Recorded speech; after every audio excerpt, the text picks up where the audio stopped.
I'm just going to hide behind the microphone today for a couple of reasons. Namely, I just finished eating Doritos. And I noticed this yesterday when I was filming after I had finished eating. My teeth looked so fucking orange. It was embarrassing. So today, we're gonna hop behind the microphone and discuss what little I read. I say little. I read another like 25% of this book today, besties. And the love lyric is bad. It's bad for a couple of reasons. The first reason is so in today's section of the book, we covered the second stop on this week-long tour that they're doing to promote this new product. And the second stop, I don't know where the first stop was. I couldn't tell you where it was. But I can tell you that this itinerary doesn't make any sense to me. Because I want to say we started off on the East Coast. I went from the East Coast all the way to fucking Seattle. And Seattle was the second stop. And it was pouring down rain. It might have been in New York City, the first stop, but don't hold me to that. It was pouring down rain in Seattle when they landed. And because it was pouring down rain and there was a flash flood warning, they had to almost cancel the event. And so instead of canceling the event, Angel, our hero in this, bought up the inventory at this like Ulta, Sephora type location that they have invented for this book to do this little tour. And Iris was like, oh my goodness, this is so great. Because if we didn't sell all of the items today on the launch at this event, the company was going to go belly up. Like, sure, maybe in a couple of months they would have bought, the merchandise would have moved, but the company would have been folded by then. This company doesn't make sense. Like, you're hanging your entire business on this new product launch that is a cleanser, SPF, and a moisturizer. The business hinges on a SPF, a moisturizer, and a cleanser. The SPF and the moisturizer could have been one product. And a moisturizing SPF maybe could have been revolutionary to Monty. Although, the SPF I used to use, the Neutrogena Hydro Boost, that was very hydrating. But then it was really hard. It was like really difficult to find the Hydro Boost in stores. In the higher SPF, like I was like wanting 100, and I think I could only find in like the 30, which is fine. But I'm like, I want a high range one. So then I started using the Neutrogena. It was like one that like dried, like soup. It was like a really dry finish. It was not hydrating, but I don't know. I thought that it was working for me. So that's my little SPF moment. But I'm like, maybe if you have like a moisturizing SPF, like I don't, and even that's not like, nobody's, it's not to say that nobody's doing a moisturizing SPF, but it's like your business got derailed because you sent a group of influencers off on some trip and they got fucking food poisoning. And in order to turn around your entire business, you need to sell out of this 3-product launch, this little skincare kit, this 3-product kit during this launch tour. I don't understand what is happening here. And the relationship between these two people, I really don't necessarily understand either. Which is crazy because when we saw them at the very end of the Neighbor Favor, I was like, you know what, these people could just get together.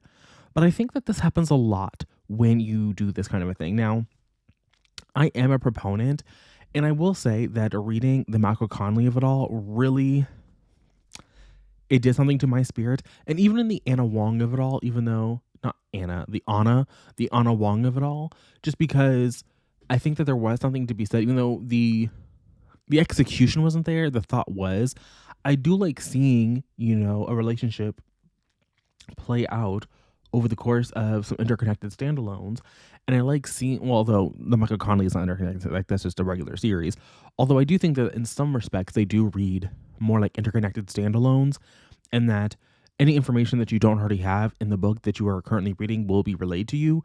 And so you can find yourself spoiling yourself for things that have happened in the past. If you like, even if you just read these on your own and you don't go watch all of my Michael Connelly videos, anything that you need to know, he's going to tell you. And so you will be made aware of it. And so in that way, they are kind of like interconnected standalones that are also a series and a larger world and a larger universe of characters and things that have happened.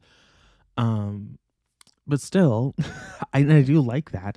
But seeing this is kind of like, you know what? Maybe they just needed to be in that one scene and we could just be like, oh, they should get together.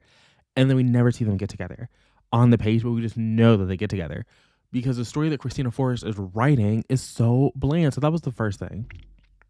Okay, the business doesn't make any sense. But we go from Seattle and they share a drink in the hotel lobby in that one. And then they go for a little walk because the rain clears up. And so they're able to go on a walk and they have some ice cream. And they ride like a Ferris wheel type situation. And you see them do, like, there are conversations that they have. And so you do get to see them having interpersonal connection with one another.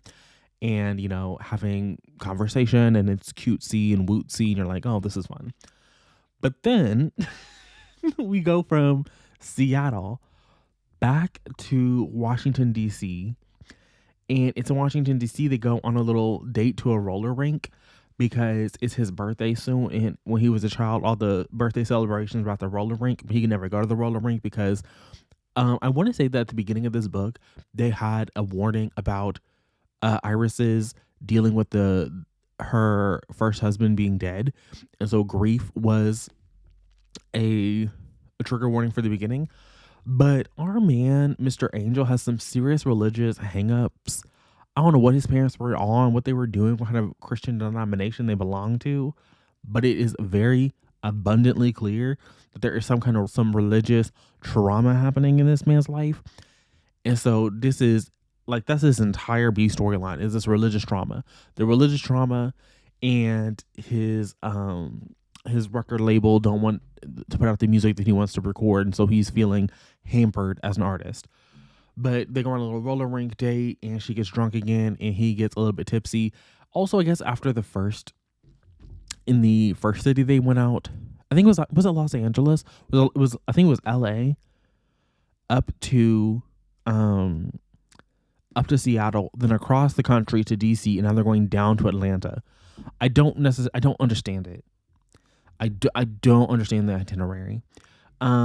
But because they're going to Atlanta now, that's where his parents are from. So now she's meeting this man's parents.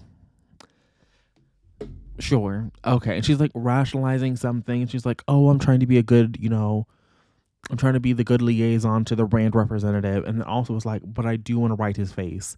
So both. And it's just, I don't think this book, it's just not working. Like, it's not actively bad to the point where like it's unlistenable, but it's kind of just like, maybe you can't say they fell off because in my mind, this series never really got off the ground, but like besties, we are down bad. So that was the reading I did today. Most of my day was actually spent at work because I decided to pick up a shift. I did decide to pick up a shift. I can't say that I didn't really decide that. It's coming to that period of time at the hotel where I feel like it's about to get real slow for Monty. And so I was like, I still have to pay bills. Like, bills are still due. And it's not that my paychecks for December are going to be lacking, but it's like, I really don't want to start January off on the back foot, particularly when I am still in the middle of my little savings challenge. And so my savings account was climbing back up after I depleted it a little bit this year, but I needed to keep going up. And so I was like, let me pick up a shift at the restaurant. And so it wasn't the worst thing I decided to do. I guess I was there for most, like, the little busy moment that they had, but I was like, damn, didn't love this. I was there for most of the day. And then I briefly left to move my car away from the charger that I was plugged in at before they started charging me idling fees. And then I came back to the restaurant to watch some college football. And then also the NFL was on tonight. My beloved Commanders got their ass beaten by the Eagles. It was not fun to watch. You really hate to see it. But I want to speak briefly on the James Madison game that I watched against Oregon. And I understand that James Madison lost, okay? They lost, I think it was 34-51. Those are crazy numbers. And I can't even tell you if the Oregon people were playing their starting line, if they were playing backups. But I'm going to be very honest with you. I don't really think that it matters. I saw some tweet. Actually, I didn't see the tweets in the moment. But when I got home and I was, listening to the neighbor favor so I could come here. Not the neighbor favor. I did this yesterday when I was listening to the Love Lyric so I could come here and be like, okay, yeah, I did read some more. I saw some thread posts about talking about the score at the half. And at the half, I think James Madison had only scored a field goal and they were down. I think it was like 324, like 330, something. So it was a big point differential at the half. And I just want to be very honest with you. I think that the fact that James Madison was able to put 34 points up on the board against a team that was consistently ranked in the top 10 for the entirety of the football season is not an embarrassment. Ole Miss beat the brakes off fucking Tulane. That was embarrassing. And I feel like that was even more embarrassing because Tulane has that quarterback from BYU from last season who everyone was in love with. And they were like, oh my goodness, this is the great Jewish hope at Brigham Young University. And they were like trotting this man out as though like, see, Brigham Young is great because we have a Jewish quarterback. I thought the entirety of the ESPN coverage of that was weird. And then he got kicked out for having sex, or maybe he assaulted his girlfriend. I don't know what was happening with that man because I'm not a him fan. I'm not a BYU fan. I'm not a Tulane fan. But he left BYU because he either had sex or I guess if he assaulted somebody, he definitely had sex. But I think he was saying that it was consensual. Or I don't she said that he assaulted her, but he was just violating the honor code period by having sex. I don't fully understand his situation. I'm not looking into it. I just know that there was something around that, and that's why he left the university.